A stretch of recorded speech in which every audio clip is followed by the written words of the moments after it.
తిరుమలలో chairman BR Naidu అధ్యక్షతన TTD పాలక మండలి సమావేశం జరగనుంది. ఇక ఈ సమావేశంలో సుమారు 5,400 కోట్ల అంచనాలతో 2025-26 వార్షిక బడ్జెట్ను ప్రవేశపెట్టనున్నారు. 30కు పైగా అజెండా అంశాలపై చర్చించి తీర్మానాలు చేరున్నట్లు సమాచారం. సీఎం ప్రకటనతో దేశవ్యాప్తంగా శ్రీవారి ఆలయాల నిర్మాణానికి ఒక ప్రత్యేక ట్రస్ట్ ఏర్పాటుపై నిర్ణయం తీసుకోనున్నారు. ముడిసరుకులు కొనుగోలుకు నిధులు విడుదల, వేసవి సెలవులు రద్దీకి సంబంధించిన ఏర్పాట్లపై చర్చించనున్నారు.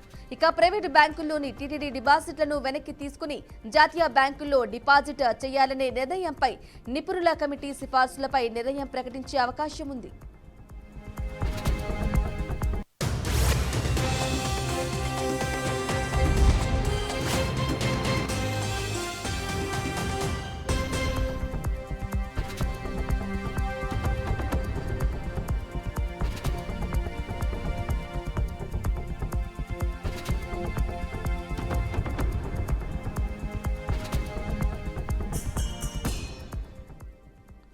రైట్, ఇక తిరుమలలో చైర్మన్ బిఆర్ నాయుడు అధ్యక్షతన టీటీడీ పాలక మండలి సమావేశం జరగనుంది. ఈ సమావేశంలో సుమారు 5,400 కోట్ల అంచనాతో 2025-26 వార్షిక బడ్జెట్ను ప్రవేశపెట్టనున్నారు. 30కు పైగా అజెండా అంశాలపై చర్చించి తీర్మానాలు చేయనున్నట్లు సమాచారం.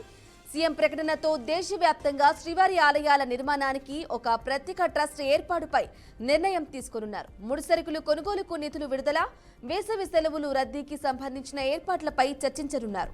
ఇక ప్రైవేటు బ్యాంకుల్లోని డిపాజిట్ టీటీడీ వెనక్కు తీసుకుని జాతీయ బ్యాంకుల్లో డిపాజిట్ చేయాలనే నిర్ణయంపై నిపుణుల కమిటీ సిఫార్సులపై నిర్ణయం ప్రకటించే అవకాశం ఉంది.